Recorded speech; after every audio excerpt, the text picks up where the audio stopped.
Broadcasting live, this is your Pinoy Stream on AL Worldwide.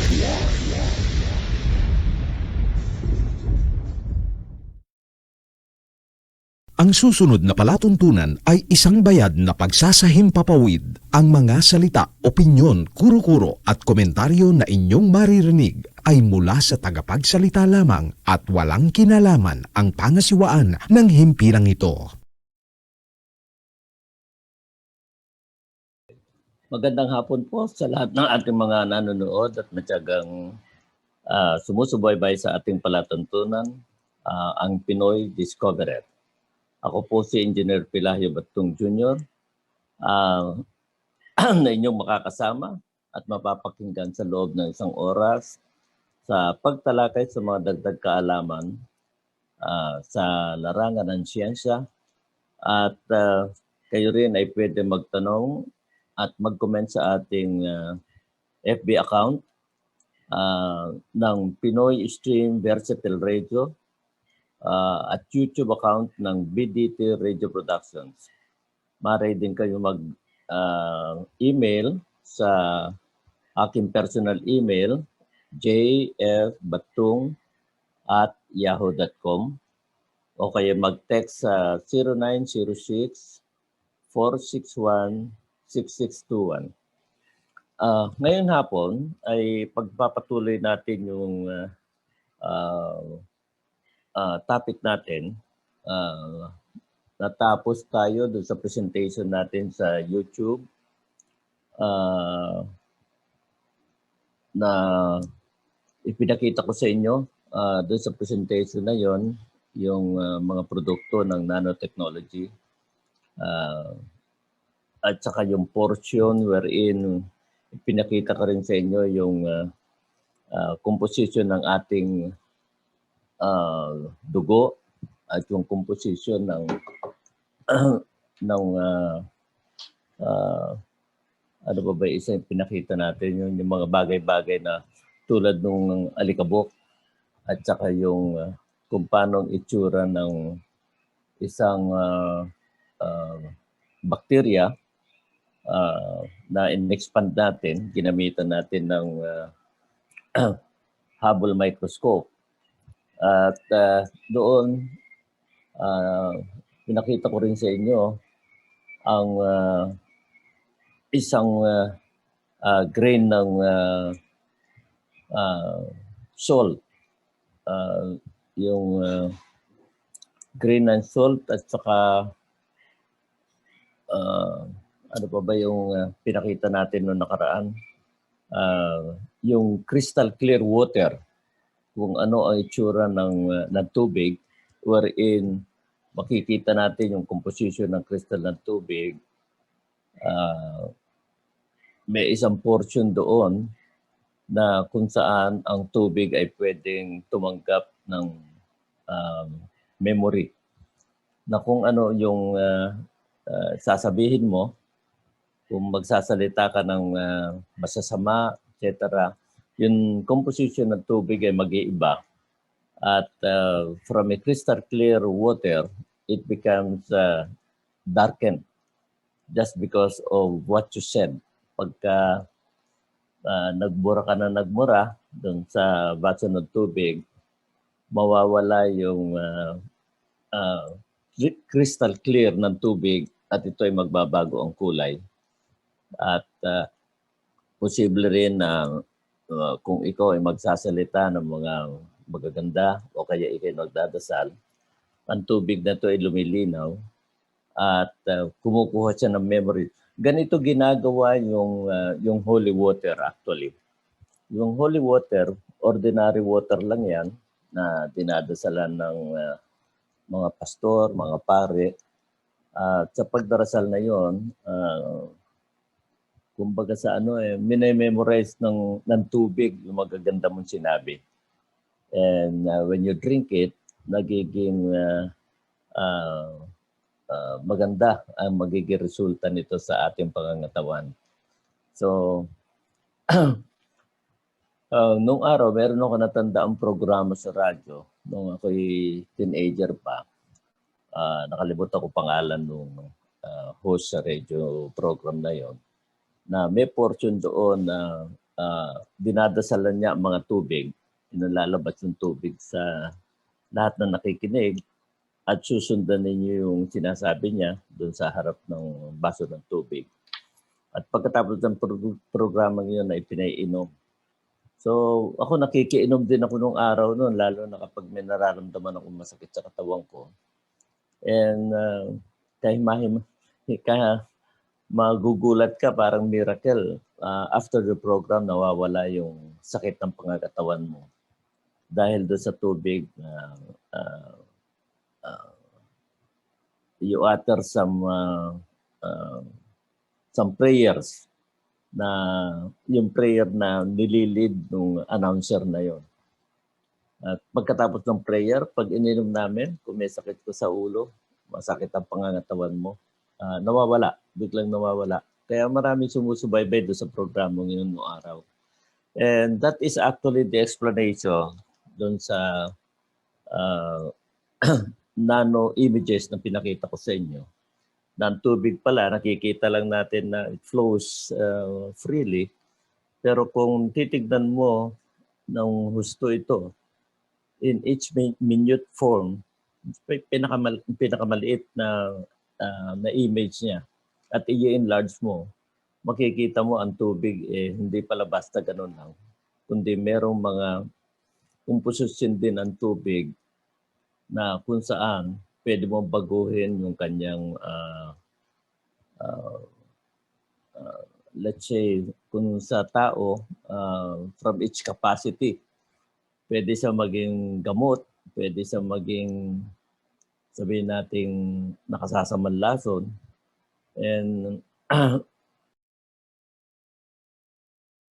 mga nakatin pinapansin ng araw.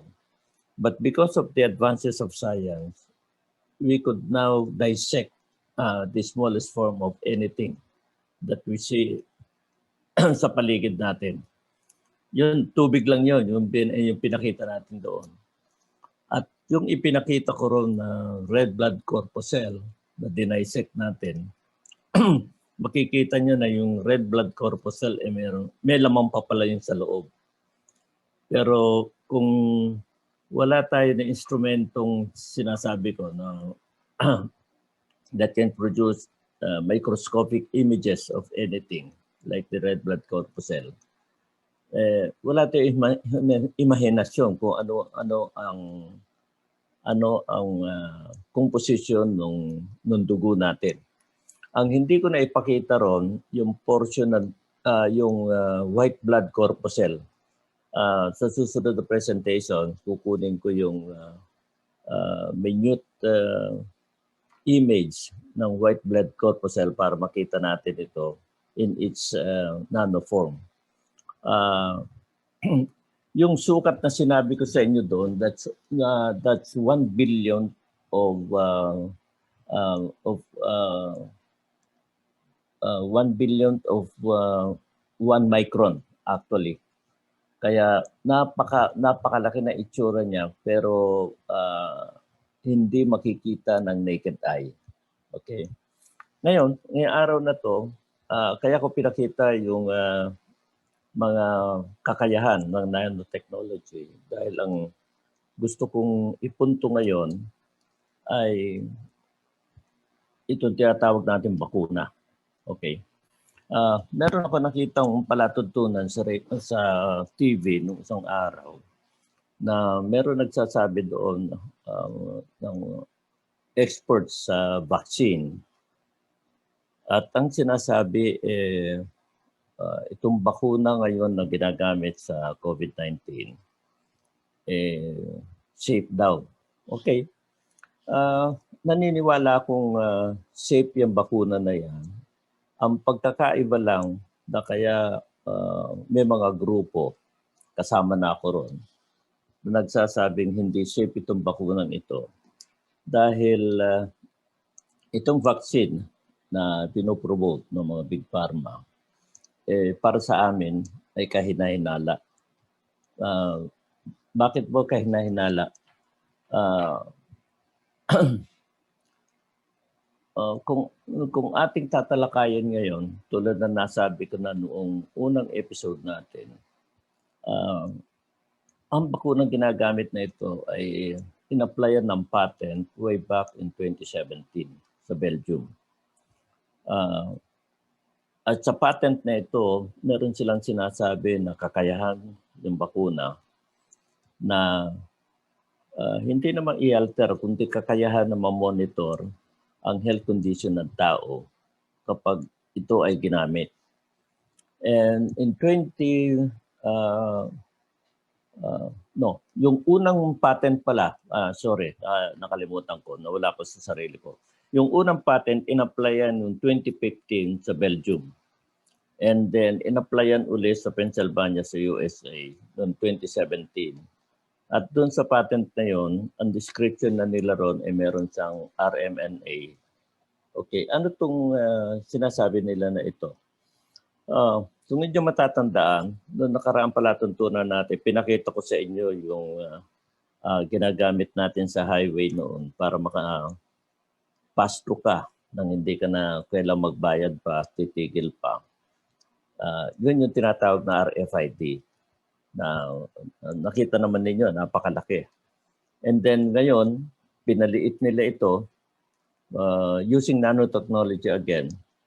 Ang RFID po natin ngayon ay nipis na lang ng scotch tape na idinidikit. The same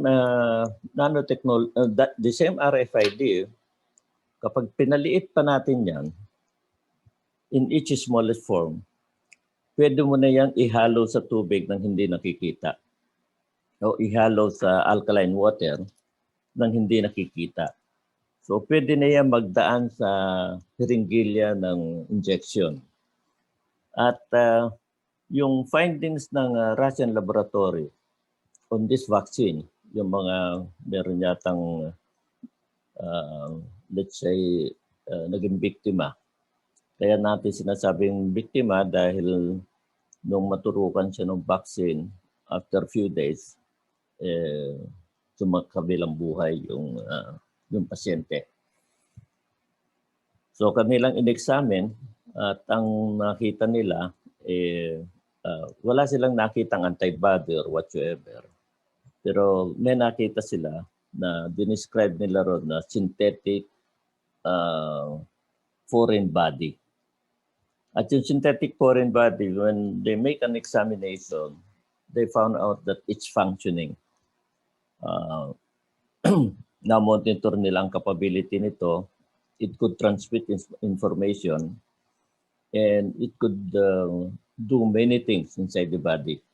Ito nga yung dinescribe doon sa patent nila na they can actually alter the DNA architecture of a human being para makorek nila kung ano ang sakit na dinaranas ng taong yon. Let's say, meron leukemia, halimbawa yung tao, through this small thing na ipinasok sa katawan mo, pwede niyang ma-alter yung DNA nung taong yon para yung tuberculosis of the blood niya, which is leukemia, ma-normalize nila at mawala yung sakit niya. At kung halimbawa may cancer siya, through that small thing na ipinasok sa katawan ng tao, pwedeng mawala yung yung cancer cells sa loob ng katawan ng tao. Yun po ang purpose actually nung dinevelop ito. Kung makikita nyo, meron isang presentation sa YouTube na yung isa sa mga taong nag-develop nitong RMNA na ito, nag-resign siya doon sa Big Pharma na pinagtatrabahuhan niya dahil sa halip na gamitin para doon sa sinabi kong it could correct all the ailments of a human being using that material na ipinasok sa katawan ng tao. Ang nangyari, mukhang gagamitin niya dito sa tinatawag na vaccination, modern vaccination na lumabas ngayon. Kaya nga kung titignan natin itong vaccine natin, wala siyang background for any other kind of clinical trial kung sa hayop o anuman. Kundi within a period of, wala pa yata 6 months when COVID-19 came out, most of the big pharma announced that we will come out with the vaccine in the next 3 months. At ito na nga, nagkatotoo na nga, 6 months lang meron na sila na-develop na vaccine, na ito yung pinagmamalaki nila na if you are vaccinated, makakaligtas ka dito sa COVID-19. Pero doon sa nakaraang episode natin, tinalakay nga po natin yung mga posibilidad na pwedeng i-contribute itong vaccine na to para sa atin. Lumalabas, parang wala siyang benefit. Yun yan, tanong natin, will it prevent me from getting COVID-19? Ang sagot most probably. At nung tinanong kung kapag lahat ba tayo nabakunahan na, babalik tayo dun sa normal environment natin, na wala ng social distancing, wala ng mask, etc. etc. Lumalabas, hindi pa rin. So mukhang sa mga sagot na yun, parang permanente na itong kalagayan natin ngayon na lockdown every now and then. So hindi na magiging normal pala ang buhay natin with this COVID-19 and this vaccination. So parang walang binibigay na magandang remedyo para sa atin. Kaya nga't ang the best dito, kung talagang mapatutunayan sana natin sa palatuntunan natin na ito na ang vaccine na ito hindi tayo ililigtas sa pandemyang ito, maghintay-hintay na lang muna tayo. At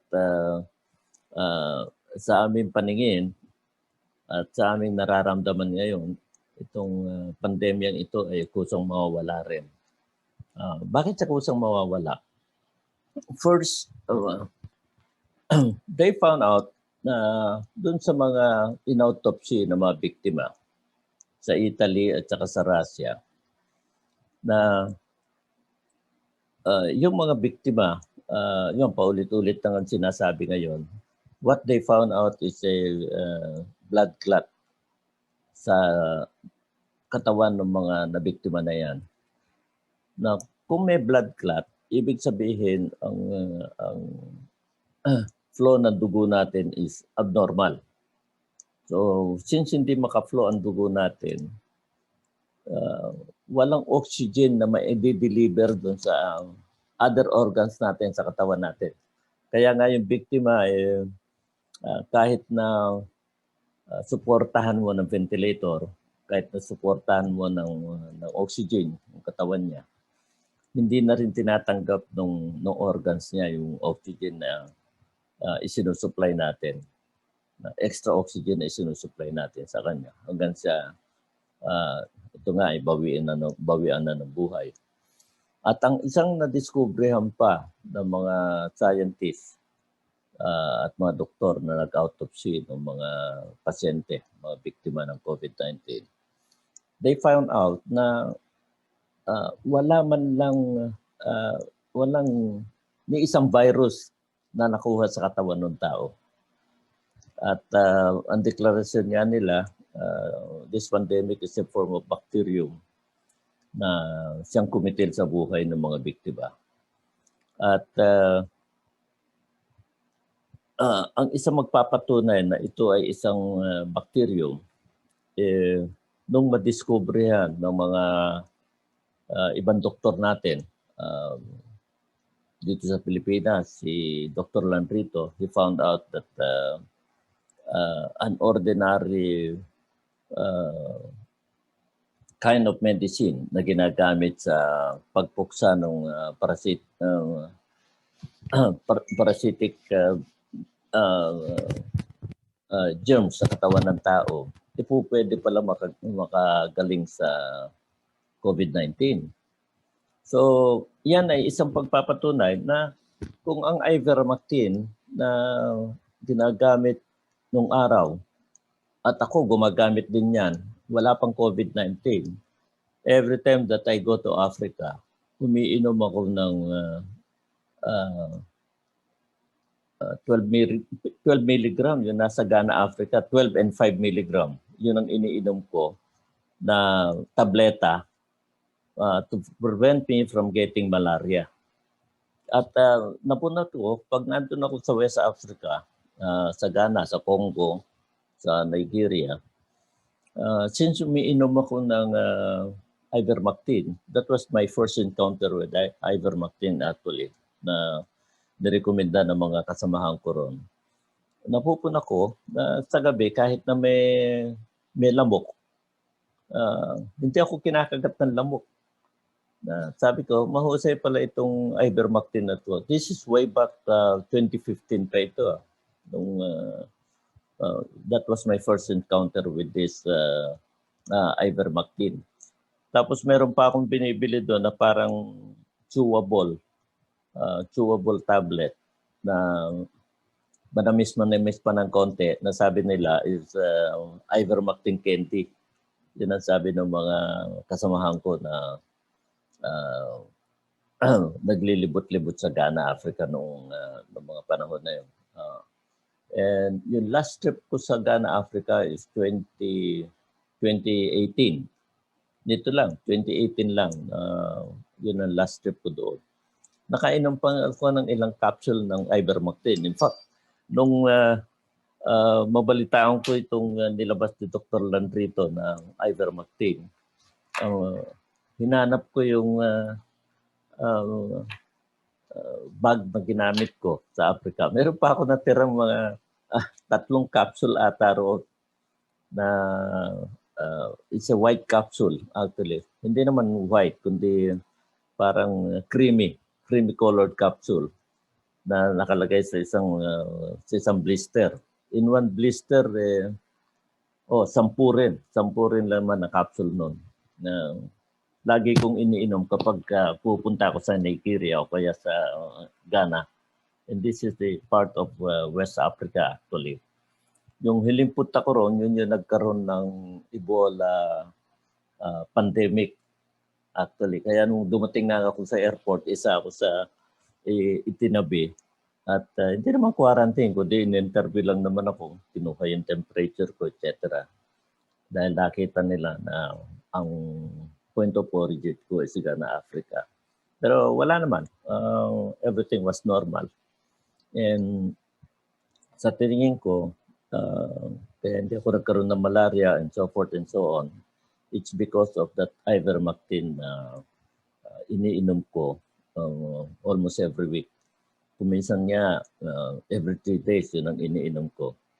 And hindi ko lang matandaan nung kung ilang milligram yung binibili namin ivermectin. Over-the-counter lang ito. Kasi ang ivermectin is one of those, 3 lang yung nalalaang kong miracle medicine nung araw.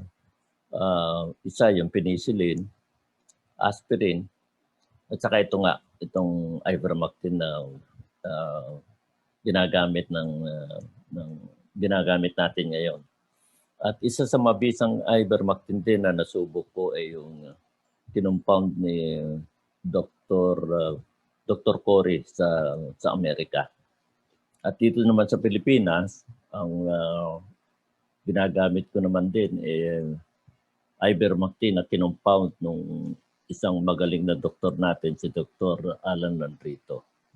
So, yan lang ang ginagamit ko. So, and that's why with this kind of medicine, this ivermectin, I'm very confident na hindi ko na kailangan talagang magpa-vaccinate. Unang-una, sa akin bilang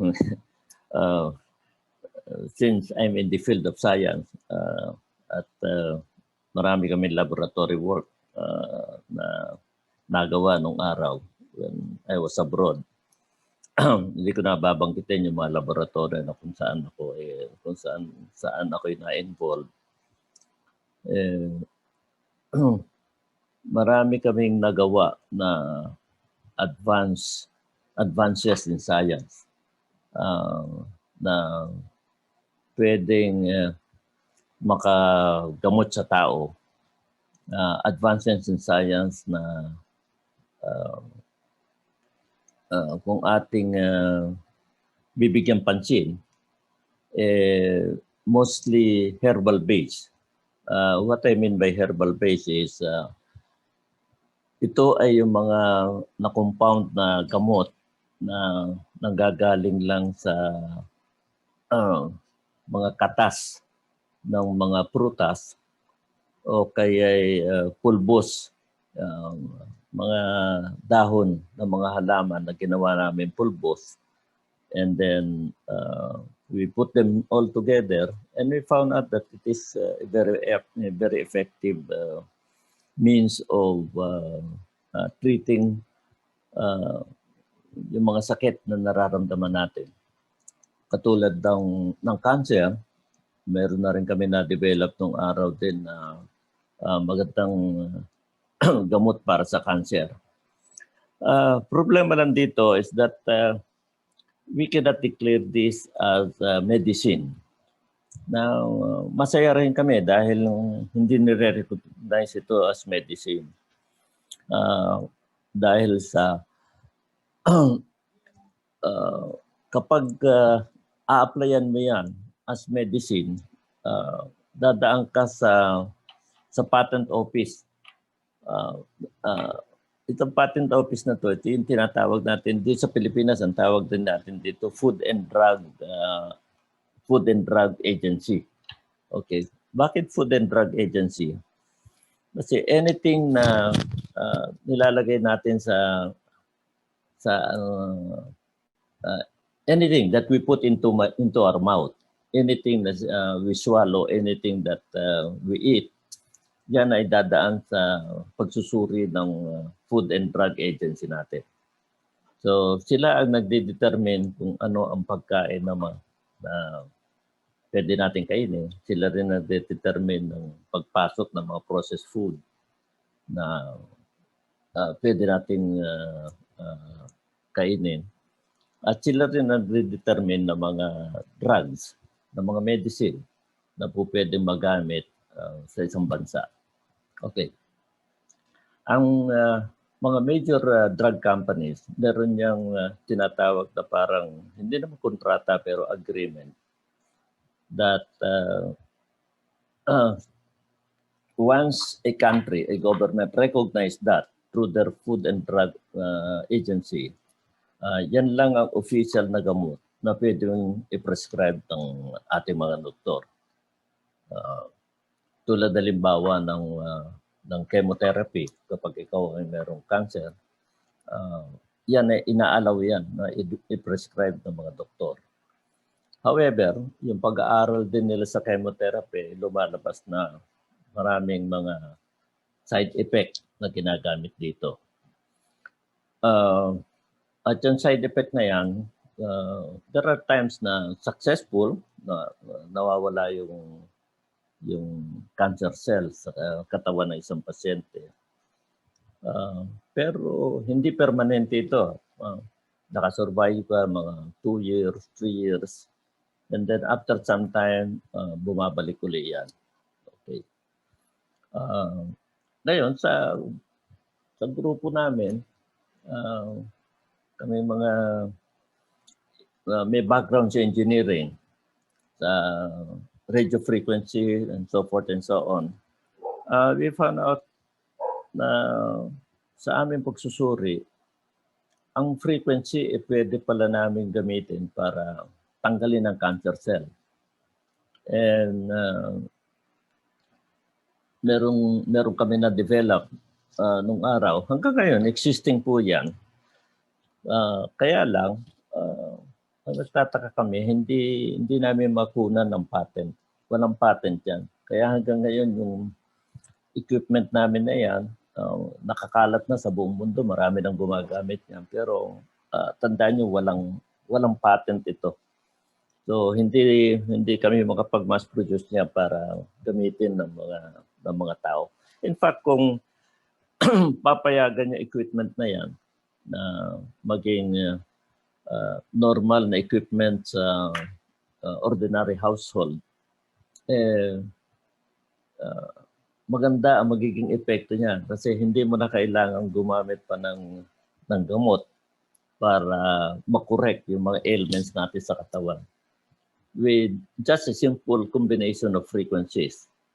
Kapag inilapat mo yung katawan mo dyan sa positive and negative probe ng instrumento na yan, mawawala yung iyong mga karamdaman, especially cancer. At tuloy-tuloy ang pag-aaral namin dyan. And there was a time na pwede na rin namin i-declare na yung mga sakit na katulad ng HIV, SCABs, psoriasis, pwede rin makorek yan ng machine na sinasabi ko na nakaka-produce kami ng combination of frequencies para matanggal yung mga karamdaman na yan.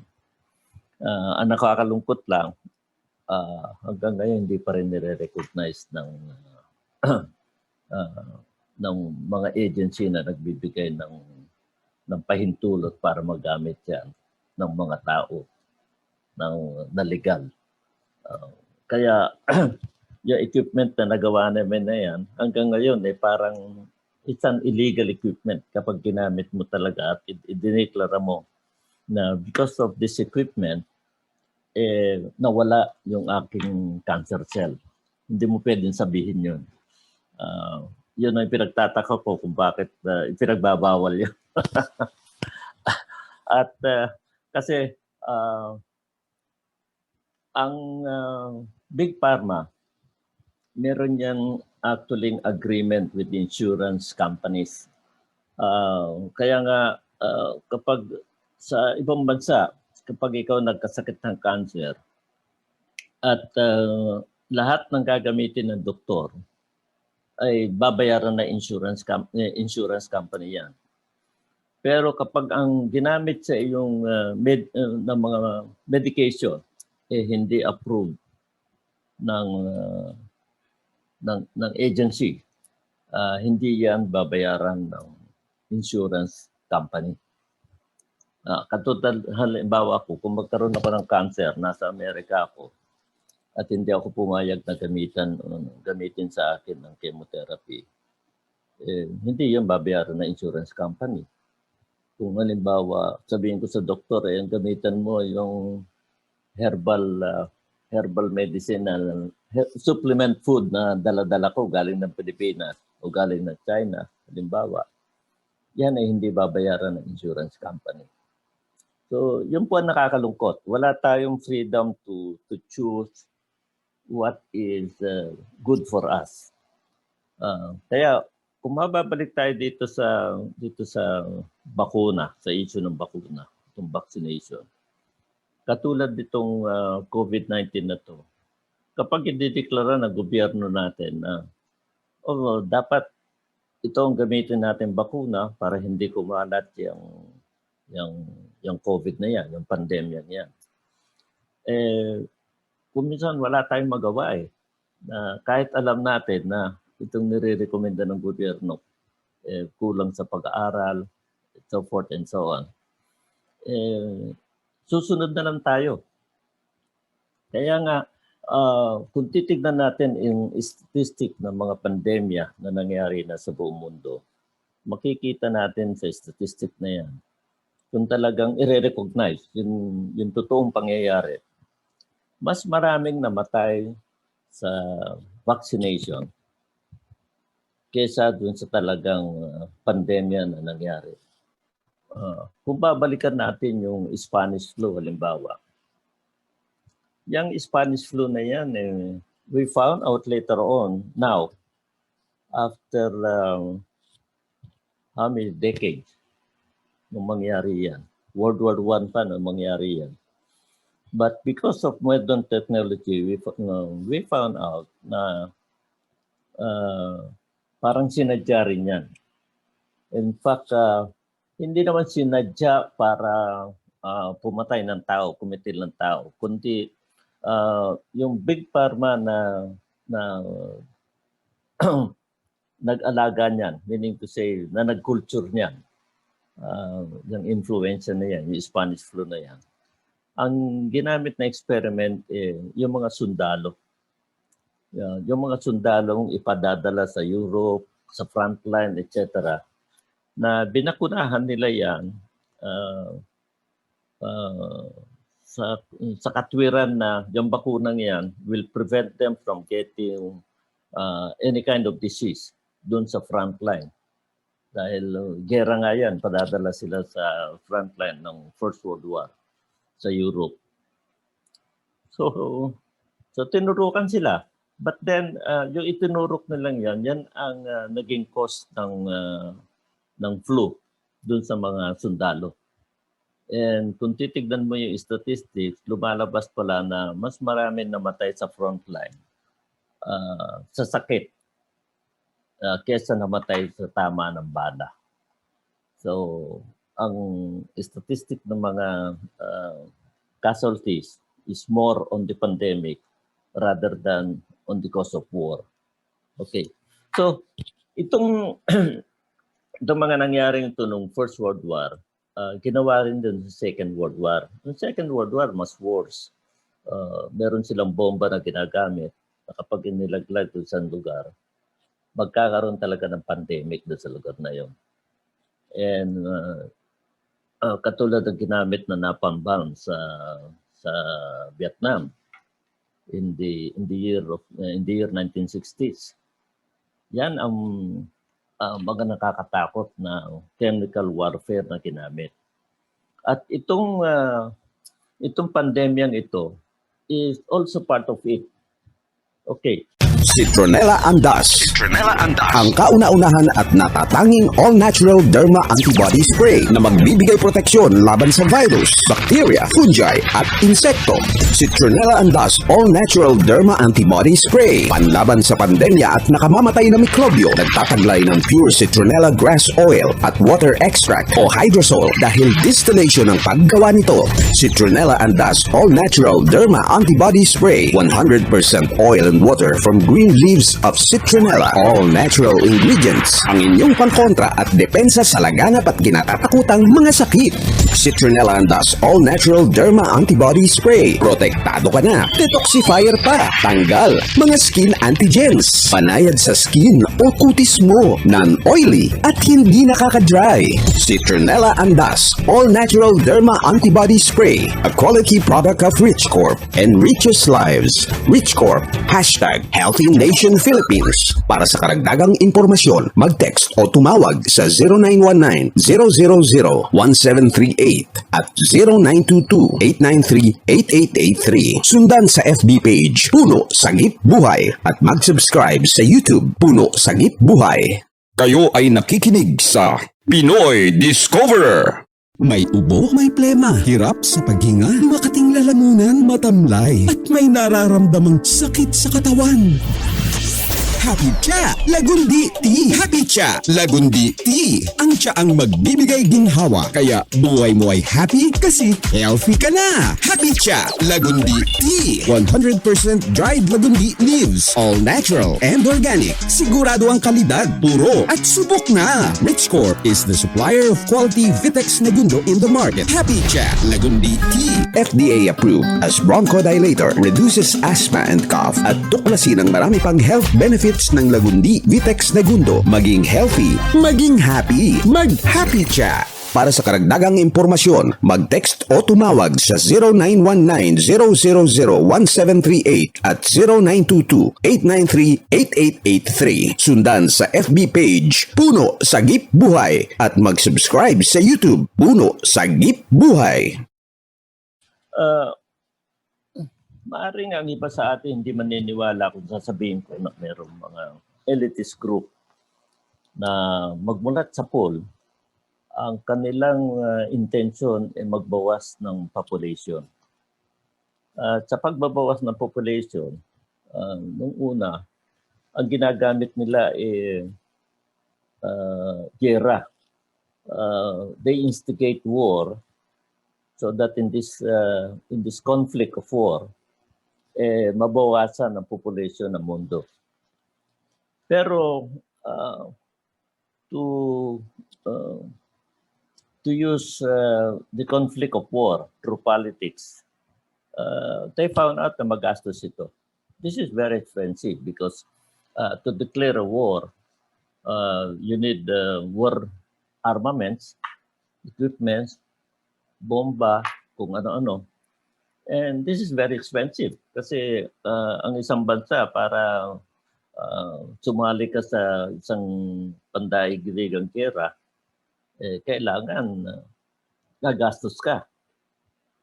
Bibili ka ng mga defense equipment, bibili ka ng mga makabagong bomba de gera, air support, mga eroplanong pandigma, so forth and so on. Malaking pera ang kakailanganin mo riyan. While kung ang gagamitin nila pandemic, ito nga, itong mga inaalagaan nilang mga chemical weapon tulad ng anthrax, itong COVID, mas matipid para sa kanila yan. Kasi mas madaling ikalat at mas madaling takutin ang tao. So, tulad nga nito nangyari ngayon, inilaunch nila itong COVID-19. Maliit na grupo lang ito. I'm referring to very small elitist group who is doing this para mabawasan ng tao. Tulad itong pandemic na ito, globally nagkaroon ng fear factor nung ipinakita ang epekto nitong pandemic. Ang isang nagpakalat ng takot dito ay napapanood natin sa mga social media, sa television, at saka yung statistic na ipinakikita nila na sa lugar na ito, 1,000 every day ang namamatay, sa lugar na ito, 2,000 ang nahawa, etc. etc. Pero kung examinin ninyo, lulundag tayo dun sa how to determine whether you have a COVID disease or what. Isa sa mga ginagamit na equipment dito, yung swab test na sinasabi natin, at saka yung mga rapid test, etc. etc. Itong mga PCR na ito, yung mismong nakadevelop nito, yung scientist na nakadevelop nito, sinasabi niya na hindi ito dinevelop para mag-determine whether you are positive of this kind of disease. Dinevelop niya ito sa ibang purpose. Hindi dinevelop ito para mag-determine ng virus. And yet, ito ang ginagamit natin ngayon. Kaya nga, kung atin titignan, ang statistic natin ng tinamaan ng COVID ay napakataas. In fact, magkaroon ka lang ng dry cough. Magpa-swab test ka. Sasabihin dyan, positive ka sa COVID. Nilagnat ka dahil siguro meron kang infection, meron kang sugat somewhere else. Magpa-test ka. Sasabihin COVID ka na. Nagkaroon ka ng running nose, nagkaroon ka ng sinipon ka. Magpa-test ka, sigurado COVID ka na. Ito nga nakakatawa, yung presidente ng Tasmania, ang ginawa niya, nagsubmit siya ng mga substance at pinatest niya kung positive sa COVID. Yung isang substance doon, beverage lang pala yung yung isinama niya ron eh. Positive pa rin sa COVID. Hindi ko babanggitin kung ano yung brand nung beverage na ginamit kasi para tayo nag-advertise pag ginamit natin yun. Pero well-known beverage yan. Isinama niya dun sa mga ipinatest niya. Lumalabas, positive pa rin. So, itong mga statistics natin, hindi lang katakataka, kundi mahirap paniwalaan. Kung titignan nyo nga ngayon sa mga hospital, maghanap ka kung merong case ng ordinary influenza, wala. Yung trangkaso, wala na ngayong kaso ng trangkaso. Kasi once na natrangkaso ka, COVID-19 na kagad yan. Anything that has something to do with dry cough, sipon, infection, and so forth and so on, ang nagiging resulta ng test nila using this PCR, positive. So, yung statistic ng COVID, it was intended to sabihin natin pananakot para ang mga tao ay matakot dahil sa dami ng taas ng antas ng mga nagkakaroon ng sakit na COVID. Kaya maraming COVID victim na hindi naman actually COVID yung cases. And yet they declared it as COVID. So part yan ang tinatawag nilang fear factor. So karamihan globally, mga tao natakot dito sa tinatawag na COVID-19. And then ano isinunod nila rito? Within few months, nirekomenda na kaagad nila is vaccination. In fact, vaccination should come at the last portion eh. Tulad ng vaccination na ginagamit sa cholera, yung mga vaccination na ginagamit sa polio. Yan inabot ng no less than 3 years bago nila ginamit. At the most 7 years yan. Maraming clinical test na ginamit nila sa hayop muna, sa monkeys, sa minks, yan ang mga ginamit nila mga hayop bago nila ginamit sa tao. Okay. Kumuha muna sila ng pathogen and from there, kinulture nila, dinevelop nila ng kinulture nila and then unti-unti nilang pinahina yung kakayahan nung virus na yon o bacteria na yon para maghasik ng sakit sa isang tao. At kapag mahina na yung efficacy ng bacteria na yan o virus na yan, that's the only time that they develop it into a vaccine, bakuna nga, at yan ang ituturok sa tao. Para yung tao, yung sistema niya, ma-immune dun sa sakit na yun. Ika nga, mahasa tayo dun sa sakit na yun. May babanggitin lang ako para maging kapanipaniwala itong sinasabi natin. Ito ay parang form of bakuna rin ito. Sa India, meron tayong tinatawag na untouchables. Yung mga, kasi case system dyan kapag isa ka untouchable, hanggang doon ka na lang. Ang untouchable sa kanila, hindi katulad yan sa ibang bansa na kapag sinabi untouchable, nasa higher echelon ka ng society. Ito kaya tinawag na untouchables sa case system ng Indian culture kasi sila yung tao na pinakamababa ang kalagayan. Nung araw na kasi nagtrabaho ko sa United Nations, na-assign ako dyan sa India. At isa yan sa mga pinag-aralan namin, yung kondisyon ng mga untouchable people sa India. Bago ako pumasok lang sa lugar ng mga untouchable sa India, tinurukan ako ng siguro 3 hanggang 5 klase ng vaccine para hindi ako magkasakit. Why? Nung makarating ako sa lugar ng untouchable, ang kultura nila dyan iba. Nakikita ko mga tao dyan kumakain. kasalo nila sa pagkain yung alaga nilang monkeys, mga unggoy. At makikita mo yung mga daga, nakikikain din dun sa the same plate na kung saan kumakain yung mga tao. So, dun sa lugar na yon, very prominent ang cholera, diphtheria, diarrhea.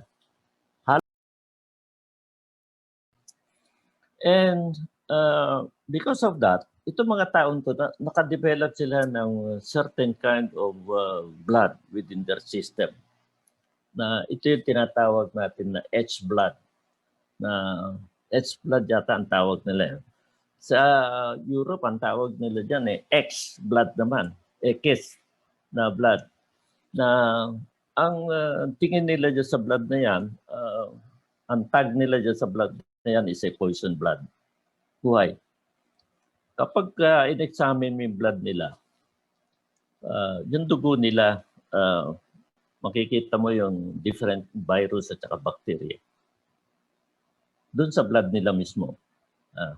Yan type H blood na yan, may cholera yan, merong pati polio kasama dyan nakita nila may polio na rin dyan merong diarrhea. Lahat yung mga dangerous na mga sakit, mga pandemya nangyari na, it exists in that kind of blood.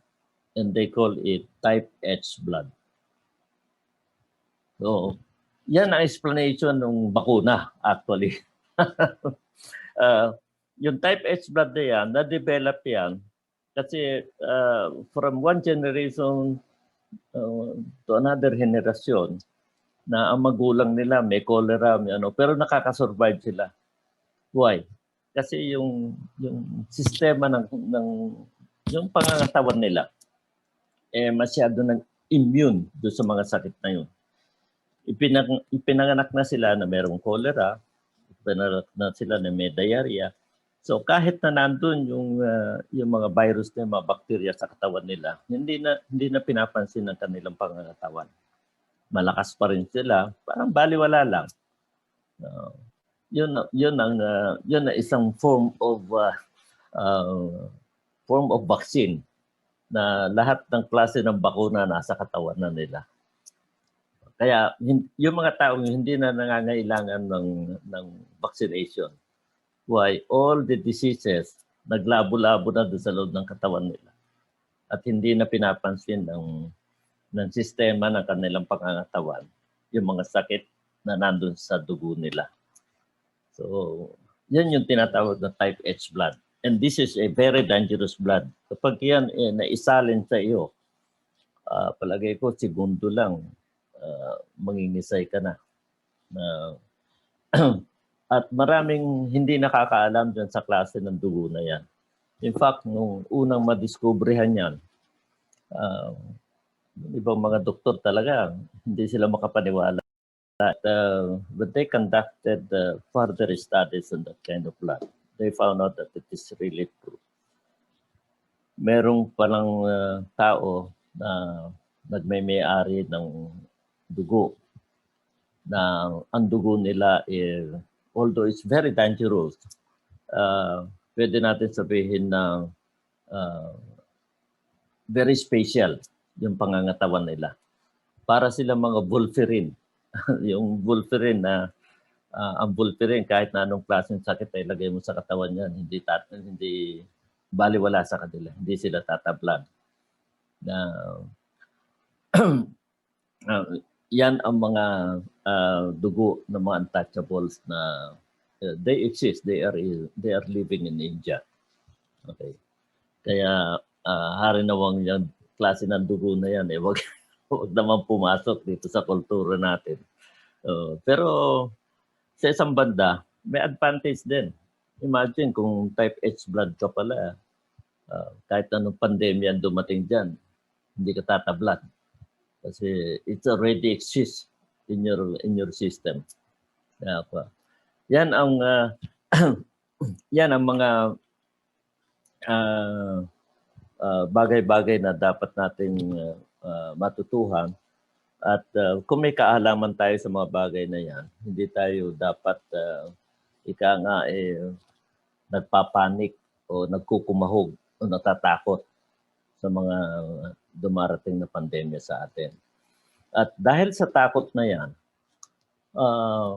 narito na tayo ngayon doon sa punto na kahit na anong paliwanag ang gawin namin sa mga tao na itong vaccine na to maghinay-hinay kayo at hindi tayo nakakasiguro dahil clinical test pa nga lang ito.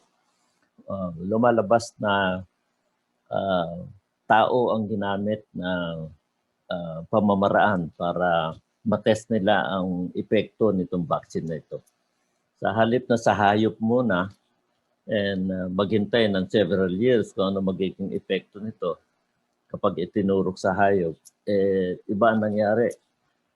Dahil nga sa fear factor na tinatawag na natakot na ang buong populasyon ng mundo, yung mismo mga tao na naghahanap doon sa vaccine. Ang katwiran niya na iba, kahit tayo 1 linggo lang yan ginawa, etc. Sabi nila, once na naturukan ako niya, hindi ako tatamaan ng COVID-19. Dahil sa takot sa COVID-19, kusa na sila nagpapaturok ng vaccine. So, ang epektong ito, walang ibang natutuwa dito kundi itong mga tinatawag na mga kabal. Ito yung mga taong grupo ng mga elitista at kung inyong bibigyan pansin, sila yung mga nagme-may-ari ng mga big pharma na ito. Itong big pharma na to, pwede ko nang banggitin sa programang ito. Anyway, palasak na ang mga pinagagagawang kalokohan nito. Itong Pfizer, AstraZeneca, Johnson Group, itong Moderna, yung 4 na yan, very prominent yan dito sa vaccination na ito. Dito sa yung gawa ng Russia na Sputnik at yung gawa ng China na Sinovac, well, wala pa kaming nakikitang ebidensya. Pero since itong prominente taong to, babanggitin ko na rin ang pangalan, itong si Bill Gates, nagpakita na intention na gusto nilang makipag-partner sa Sinovac. Nagpakita na rin sila na intention na gusto nilang makipag-partner doon sa Big Pharma sa Russia. Yan, nakakatakot yan. Dahil itong taong ito, pinanganak ito sa mundo na ang tanging intensyon magbawas ng population. Kaya kahit na sa programang ito, binabanggit kong intention niya kasi very obvious na kahit na sa mga speeches niya, sinasabi niya yan. Meron lang ako isang babanggitin. Ako ay isang Rotarian. Ang polio, yan ang pinagtuunang pansin ng mga Rotarian. I've been a Rotarian for more than 30 years na. At kung aking babanggitin, para sa kaalaman ng lahat, ang polio na diskubrihan yan in the 50s dito sa Pilipinas. Saan na-diskubrihan ang polio? Diyan po sa island ng Mindoro. Diyan na-diskubrihan yan. At nung lumabas yan, talaga naman nakakatakot ang polio. Imagine, habang lumalaki yung bata, makikita mo, lumalaki siya, pero yung isa sa paa niya hindi lumalaki. At kung minsan naman, nagkaedad na, almost 15 years old na, hindi pa makalakad. Hanggang sa nakadevelop sila ng vaccine para sa polio. Okay, yan ang naging programa ng mga Rotarians for almost 40 years. More than 40 years. 50 years na nga yata eh. And in 2015, the Rotary International declared a zero polio for that year. Na wala na. Totally eradicated ng polio. However, ito si Mr. Gates, itong si Bill Gates, nag-donate na napakalaking halaga sa Rotary International. Nasusuporta siya dito sa pag-eradicate ng polio. At lumabas na nga yung hindi na itinuturo. Pinapatak na lang sa bunganga ng mga bata. Afterwards, Wala. Bumalik na naman ang polio. So ngayon, in fact, halos pandemic na uli ang polio ngayon. Yan taong yan. Lahat ng klase ng vaccine, pinakikialaman niya. Ang Moderna, 100%. Pag-aari nila yan. Katulong niya dyan itong isa pa rin ito, si Dr. Fauci. Fauci, ang spelling niyan, F-A-U-C-I. Hindi ko pa kapalimutan ang pangalan na yan. Kasi hindi ko malaman kung naging doktor ng kalagiman yan or what. Dahil si Dr. Fauci, lahat ng mga binanggit niya na rekomendasyon, etc., lalong sumama ang kondisyon ng population dahil dito sa COVID-19 na to. At yan, Dr. Fauci na yan, natatandaan ko, bago mag-election sa Amerika 1 year before, sinabi niya na by 2020 or beginning towards the end of 2019, there will be another pandemic. Napakagaling niya mag-predict. Para sa isang propeta. He has a prophetic mind of everything, lalo na when it comes to sa health ng tao. At ginagamit niyang kanyang pagdodoktor para sa ipaniwalaan. At nangyari na nga. Sa sinabi niyang yun, lahat ng sinabi niya nangyari. Napakagaling niya. Kaya nga, kung titignan mo ang pagkatao ng taong yan, yung background niya, pinag-aralan ko ng gusto yung background niya, marami akong nabasa tungkol siya. I found out that he is part of this elitist group. Isa siya sa mga siruhano na ginagamit para mapalaganap itong pandemya na to. At ganun din ang World Health Organization. Ang World Health Organization hawak na rin itong mga elitistang ito. Kaya nga kung makikita nyo ang World Health Organization, ang mga deklarasyon nila kung ikaw ay nag-iisip na tao, hindi mo paniniwalaan yung mga pinagsasabi nila.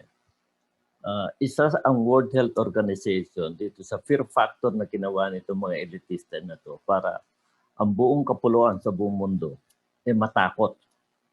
At sila na mismo ang gustong gumamit nitong bakuna na kanilang dinevelop para hindi katamaan ng COVID-19. Pero at the same time, 3 months after na i-launch nila yan, nung sila in-interview, doon inamin nila na lahat ng mababakunahan, ang ina-expect nilang mortality rate. Mortality rate, ibig sabihin hindi makakasurvive, is 85%. Within a period beginning from 6 months up to the 3rd year. Nagbigay pa nga sila ng statistic Sabi nga nila, after 6 months, merong adverse effect yan. And some of those, ginamit pa nila yung word na some of those who are suffering from some other illness may not even survive. In a period of 6 months, which is correct. Sa buong mundo, sa Europa, ilan ang agad-agad namatay within the period of 6 months. Pero ang sinasabi nila, namatay yan dahil meron siyang ganitong sakit, ganyang sakit, etc. Sino ba naman sa atin, lalo na kung edad mo, senior ka na walang isa mang karamdaman na nararamdaman sa katawan? Of course, lahat tayo meron. Ako, at the age of 73, halos kalahati ng mga sakit that you could enumerate nandito na sa akin. Arthritis, etc. Lahat-lahat yan. Ano pa ba yung isa? Prostate. Lahat yan. Pag umabot ka na ng 50, nandiyan yan, may prostate ka na, may arthritis ka na, mataas ang cholesterol mo, blood sugar mo, and so forth and so on. So kapag nagpabakuna ako, at may nangyari sa akin, isa yan sa magiging excuses na sasabihin nila. Si Engineer Batong namatay yan dahil doon sa prostate niya. Oh, namatay yan dahil doon sa blood sugar niya. Oh. Yun na ang magiging cause of death ko. Hindi yung bakuna. You see? So, marami silang pwedeng gamiting excuses para hindi mo paghinalaan itong vaccine na to. Magagaling na tao itong mga to, mga matatalinong tao. Sayang lang na yung katalinuhan nila ginagamit nila para anong tawag dito? Genocide na yata ang pwede natin itawag dito sa nangyari na to.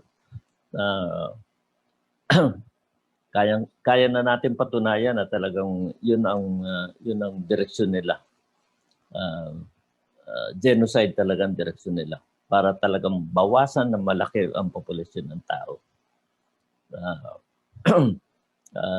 And I could only say that this kind of intention is an evil intention.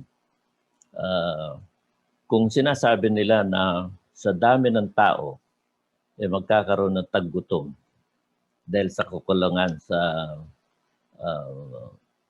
ng produkto para makain ng tao. Mali yan. Maling-mali yan. Ang dapat na ituro nila sa tao ay kung paano magkaroon ng malawakang food production.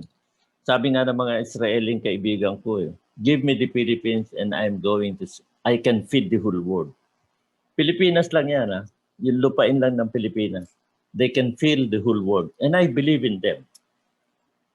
Kaya natin yan. Hindi tayo magkakaroon ng taggutom dahil lang sa dami ng populasyon. So, kung mapapakinggan tayo ng mga ng mga taong involved diyan, sana naman magkaroon sila ng pusong makatao at titigil na nila itong pandemic na ito. At hindi lang ito ang pandemic na tatama sa atin. Bibigyan ko na kayo ng advance information. Sa Denmark, itong COVID-19 na ito, hinaluan, eksperimento lang ito, no? Hinaluan nila ng rabies. At ito itinurok nila sa minks. Alam niyo yung minks, yun yung parang squirrel lang itsura. Kaya lang, ang minks, mas mahaba.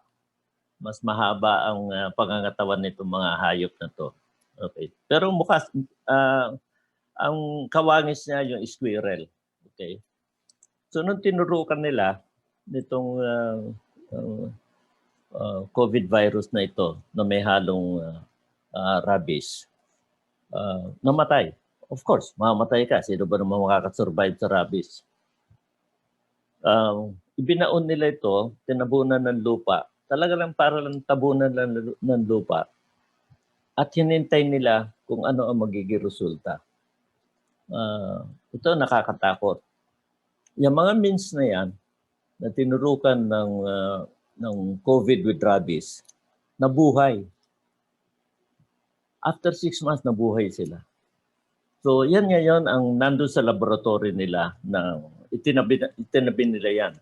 Isa sa laboratory na nasa Denmark yan. Posibleng nasa Copenhagen lang yan or what. Ang nakakatakot dito, few days after, hindi few weeks, few days after, itong mga minks na to, abay nagkakainan na sila. Kinakain nilang isa't isa. Okay? So, very dangerous.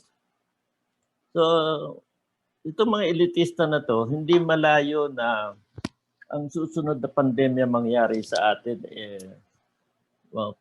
mahalin tulad doon sa Hollywood movie. Series yan actually, yung Walking Dead. Wherein yung mga tao, para silang, ang tawag nga nila sa American zombie. Ano? Derived from the zombies of Africa na namatay na, after several days nabubuhay.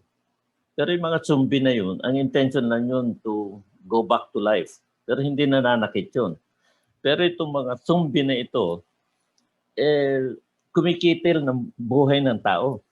Talaga naghahanap sila ng fresh meat of a human being. At yan ang kinakain nila. So, kapag imaginein natin ngayon, kapag yan ang ikinalat nitong mga elitista na to, ano mangyayari sa buong mundo? Manunood na lang. We are now successful in depopulating the whole world because humans are eating fellow humans. Sila nagpapatayan na. Imagine to convert this world into a zombie world na lahat ng tao nagkakainan na sila. At ang epekto nito, kapag ikaw ay natabi sa isang taong naturukan ng pandemya na yan, mananakit siya ng kapwa niya, kakagatin niya. So pag nakagat ka nito, siguro you will pass out for a few seconds or few minutes. Tapos tatayo ka na uli. Pag tayo mo, zombie ka na. Ang mga laman-laman mo, parang naagnas. And the only way to propagate your existence is to eat another human being, another fresh human being. Yan ang pandemyang isusunod ng mga taong yan. Kaya mag-iingat po tayo kasi itong mga lockdown na to wherein hindi mo papayagan yung pagpasok ng mga taong galing sa mga bansa na mayroong pandemya, etc. Whether mag-lockdown ka o hindi, darating sa yung pandemya na yan. Kasi hindi naman yan na ita-transfer from one human to the other. Tulad ng anthrax, for example. Ang anthrax, mayroong powder form yan. Ilalagay lang sa bomba yan, pasasabugin sa himpapawid. Ano ba, sa Pilipinas, habang natutulog tayo, pasasabugin sa kalawakan yan, kakalat yung powdered anthrax na sakit na yan. Na kinabukasan, marami na sa atin merong anthrax. Ang anthrax na sakit, again, sa Pilipinas, tinamaan na tayo rin. Way back in the 50s also. Halos magkasabay ang polio at saka anthrax sa Pilipinas. Kaya nga nung panahon ni President Pagsaysay, pinagbawal ang pagkain ng kalabaw. Kasi ang kalabaw ang tinatamaan ng anthrax. Maliit pa ako noon. I'm only about 6 or 7 years old. Natatandaan ko sa probinsya, pag namatay sa anthrax ang kalabaw, ibinabaon ng hindi lang 6 feet, almost 10 feet. Ang lalim. Tapos binubuhusan ng gasolina, sinusunog. But then, most of the scientists coming from Monsanto at that time, when they examined the soil, na kung saan ibinaog ng kalabaw, na tinamaan na anthrax, na sinunog at the same time, traces of anthrax. Hindi ko lang malaman kung yung anthrax na yan, bacteria or virus.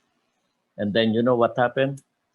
2 years after, yung Monsanto na yan, nakadevelop sila ng parang pinaka-vaccine na rin yata niya, no?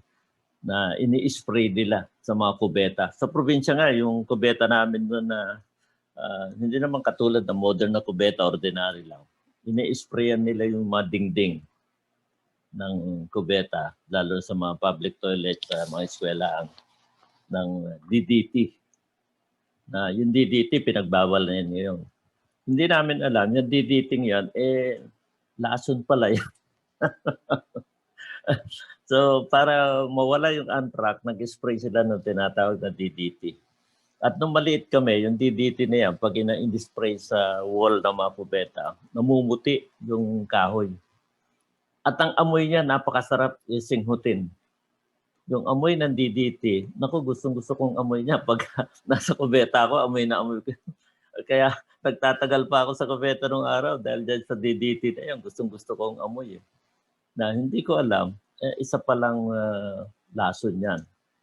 Na nagtataka rin kami dahil yung panahon ng DDT, yan yung panahon ng ng baby boomer kung tawagin. Kami mga 70s, baby boomer ang tawag sa amin. Pero magugulat ka, maraming nakasurvive dyan sa mga pandemya na yan, sa mga baby boomers. Kaya nga sabi ko nga, kaming mga baby boomers, mukhang baka meron na kami pagka-type H blood eh. Kasi nasurvive namin lahat yan.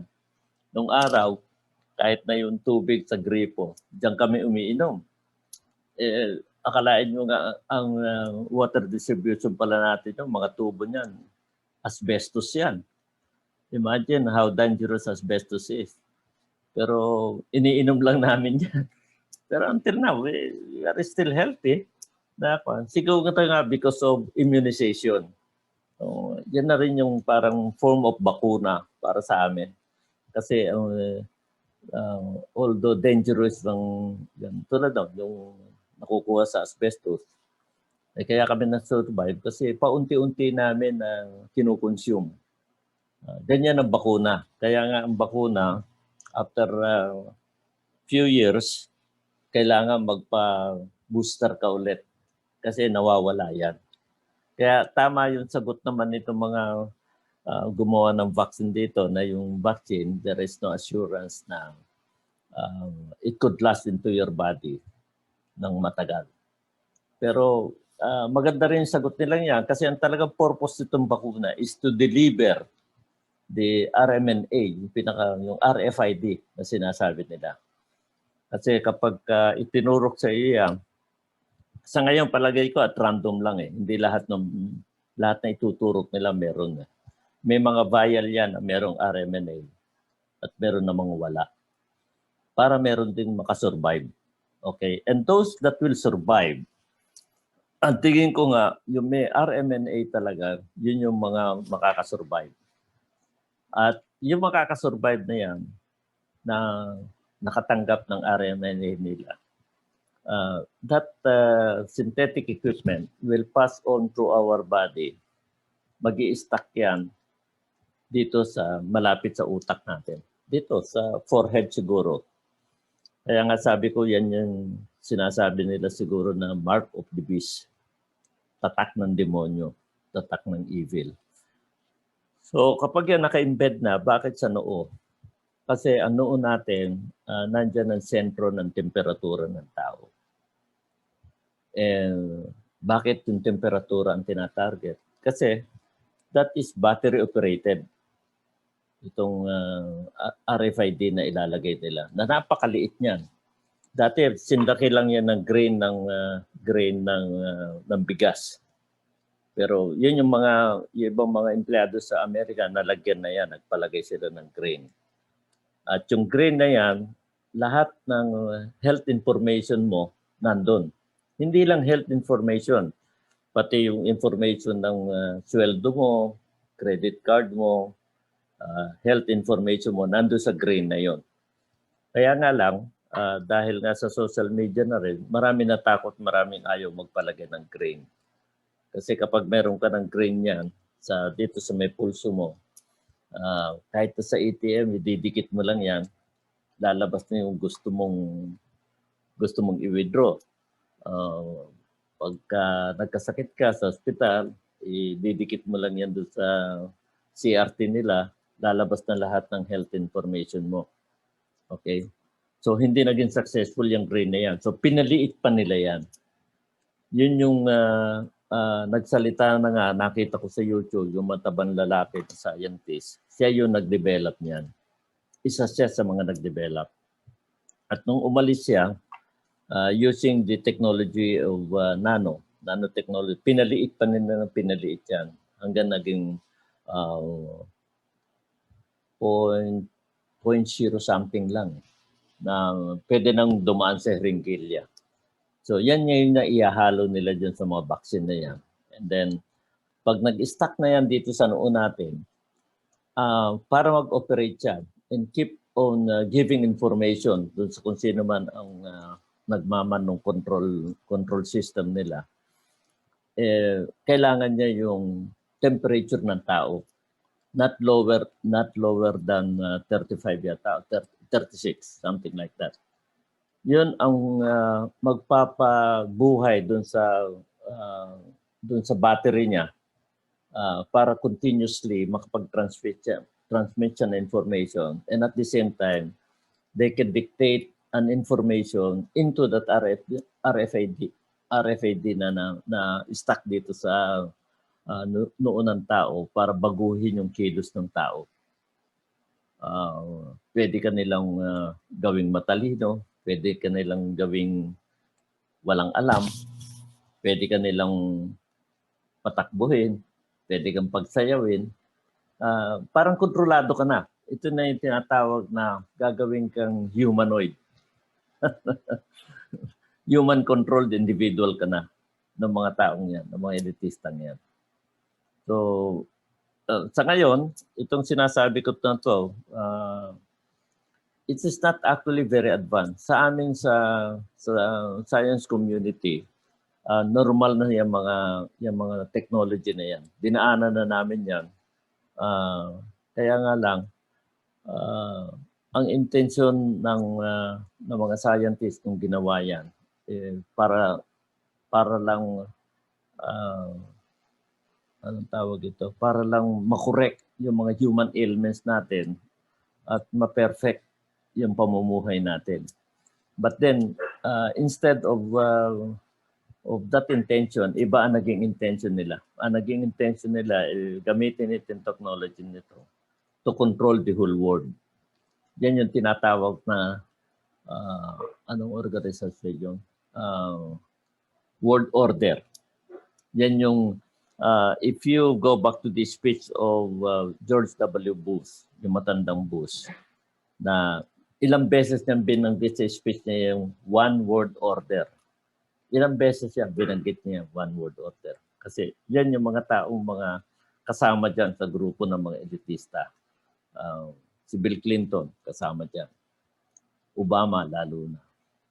Yan, sila Hillary Clinton. Babanggitin ko na yung mga personalities na yan kasi palasak naman talaga ng very obvious na yan yung mga elitista, yung mga kabal, membro ng kabal. Ang tawag sa kanila mga kabal na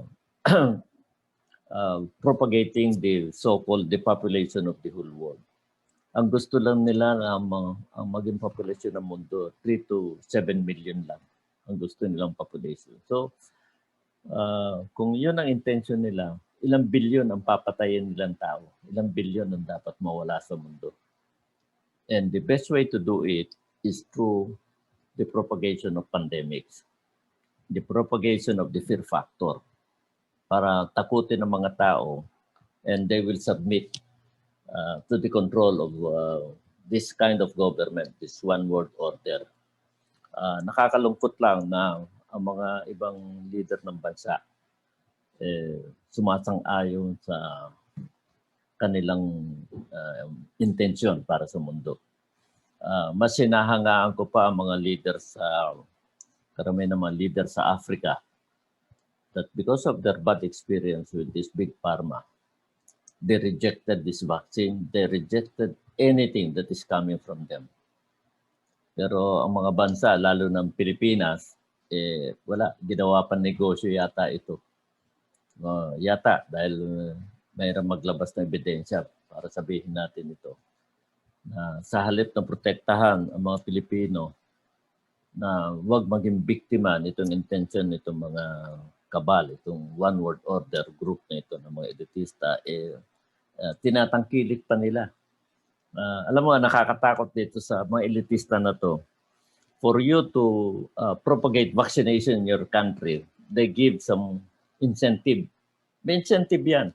Of course, ano yung mga incentive na yan? Siyempre, kaperahan yan. Okay? Hindi ko sinasabi na nangyayari yan sa atin or what. But at the rate it's going, mukhang gano'n na nangyayari. May mga binibigay na incentive. Ngayon, itong mga leader naman, siyempre, pagka may incentive na ganyan, tumataginting ang mga mata ng mga yan. At yung mga nagpo-propagate itong vaccine na to, well, hanga din ako sa kanila dahil dahil sa kakulangan sa kaalaman, sila pa mismo ang pinapakita pa sa television na nagpaturok sila ng bakuna, etc. Para yung iba, siyempre, susunod din yung iba. Kaya yun ang nakakatakot dito. Kaya kami na nagsasabi na maghinay-hinay sa paggamit nitong vaccine na to, kami talaga, we stand pat na hindi kami magpapa-vaccinate. Kung gawin man compulsory ito, harinawa, wag naman sana. Meron ng issue ng human rights dito. In fact, nobody can decide on your body except you. So, hindi dapat gagawin compulsory ito. Harinawa ng mga liderato ng Pilipinas, wag gawing compulsory itong vaccination na to. Dahil kapag ginawang compulsory, at although hindi naman 100% papayag ang mga tao, meron din mga taong talagang kahit na gawing compulsory, they will not go into vaccination. Kung mangyari yung sinasabi ng mga developer ng vaccine na yung mortality rate na sinasabi nilang 85%, imaginein mo yung kung 105 million tayo ngayon, 85% yan mawawala. Ilan na lang Pilipino matitira? But anyway, there is always a good thing from what is bad. So, yun na lang ang asahan natin dyan. So, mga kababayan, ako'y nakikiusap na kung maaari, itong bakuna nito maghinay-hinay tayo sa ating mga desisyon. Standby lang kayo. Alam niyo itong COVID na to hindi talaga ganun kalubha. Meaning to say, hindi naman siya talaga, para sa akin, hindi sa pandemic hindi naman fake. Of course, definitely it is not fake. It's happening. Talaga nandyan yan.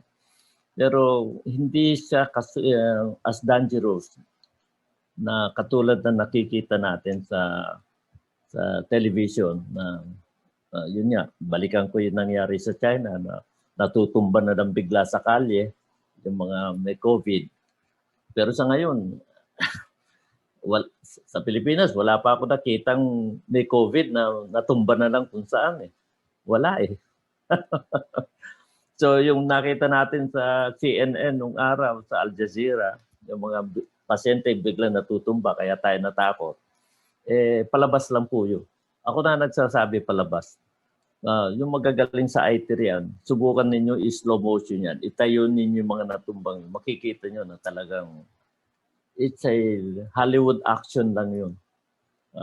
Sabi ko nga, napakagaling naman ng cameraman na alam niya kung sino yung may COVID at inaabangan niya hanggang sa matumba.